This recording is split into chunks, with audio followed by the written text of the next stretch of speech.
Hello everyone, this is MD Nuruddin Islam and welcome back to tech Bangla academy pro.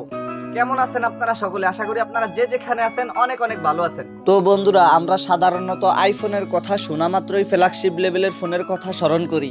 আর যদি এমন হয় লো বাজার সেগমেন্টে আমরা একটি আইফোনের সেম ডিজাইনের মতো নতুন স্মার্টফোন পেয়ে যাই, তাহলে বিষয়টি কেমন হবে?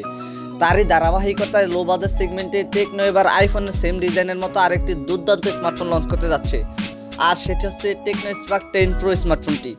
প্রথমত যদি ফোনটির হাইলাইটেড বিষয় নিয়ে কথা বলি, তাহলে এই ফোনটিতে ব্যবহার করা হয়েছে চমৎকার সুন্দর ডিজাইন, মিডিয়াটেক হেলিও শক্তিশালী এবং গেমিং একটি চিপসেট, আরও থাকছে সুবিশাল মাপের একটি ব্যাটারি। তো আজকের ভিডিওতে আপনাদেরকে জানাবো এই ফোনটির ফুল স্পেসিফিকেশন এন্ড সেই সাথে জানাবো ফোনটির প্রাইস এবং এর লঞ্চিং ডেট নিয়ে। আর ভিডিওটি কন্টিনিউ করলে আপনারা আরো জানতে পারবেন বাজেট রেঞ্জে ফোনটিকে আমাদের জন্য ভ্যালু ফর মানি প্রোভাইড করছে, নাকি এই বাজেটে মার্কেটে আরো কোনো সেরা স্মার্টফোন বর্তমানে আছে।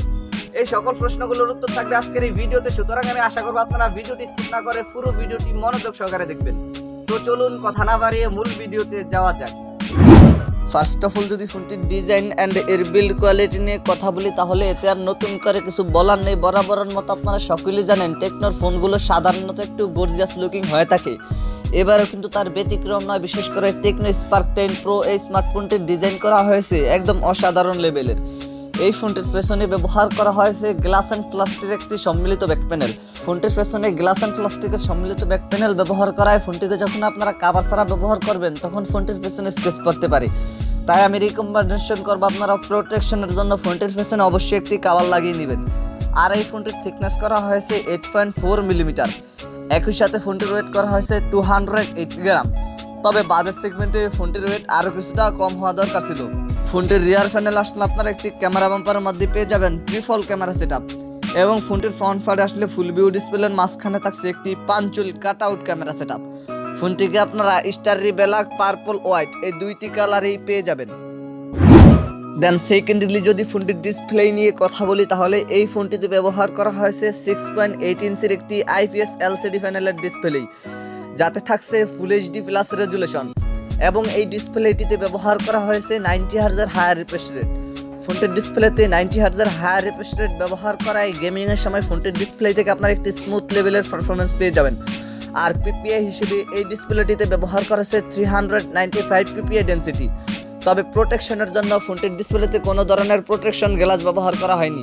তবে প্রোটেকশনের জন্য এই ডিসপ্লেটিতে যদি অন্ততপক্ষে কর্নিং গরিল্লা গ্লাসের কোনো প্রোটেকশন থাকতো, তাহলে বিষয়টি কিন্তু অনেক বেটার হতো। থার্ডলি যদি ফোনটির পারফরমেন্স নিয়ে কথা বলি, তাহলে এই ফোনটিতে রান করবে HiOS 12.6 বেসড অন অ্যান্ড্রয়েড 13। আর চিপসেট হিসেবে ফোনটিতে ব্যবহার করা হয়েছে মিডিয়াটেক হেলিও G88, যেটি 12 ন্যানোমিটার আর্কিটেকচারে বিল্ড করা একটি অক্টাকোর প্রসেসর।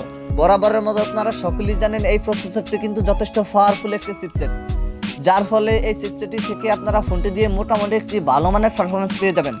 আর জিপিইউ হিসেবে ফোনটিতে ব্যবহার করা হয়েছে Mali G52 MC2। এই ফোনটিকে আপনারা 8128 অ্যান্ড 8256 এই দুইটি ভেরিয়েন্টই পেয়ে যাবেন। এছাড়াও ফোনটিতে আপনারা দুইটি সিম কার্ডের পাশাপাশি একটি ডেডিকেটেড ম্যাক্রোএসডি ডিভাইস স্লট ইজিলি ব্যবহার করতে পারবেন।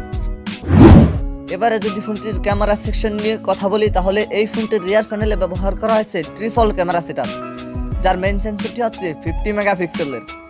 এছাড়াও এই ফোনটির রিয়ার ক্যামেরা দিয়ে আপনারা সর্বোচ্চ ভিডিও শুট করতে পারছেন 1080p 30fps রেজুলেশন, অর্থাৎ ফুল HD প্লাস রেজুলেশনে। আর সেলফি ক্যামেরা হিসেবে এই ফোনটিতে ব্যবহার করা হয়েছে 32 মেগাপিক্সেলের একটি ওয়াইড ক্যামেরা।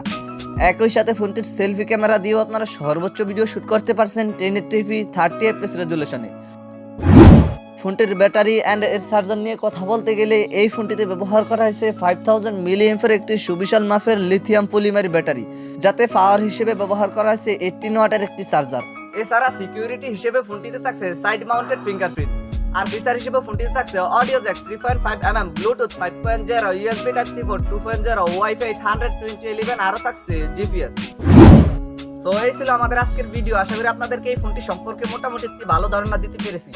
এরপরে যদি আপনাদের কোনো সমস্যা থেকে থাকে, তাহলে কমেন্ট বক্সে জানাতে পারেন, আমি চেষ্টা করবো আপনাদের কমেন্টে রিপ্লাই দেওয়ার জন্য।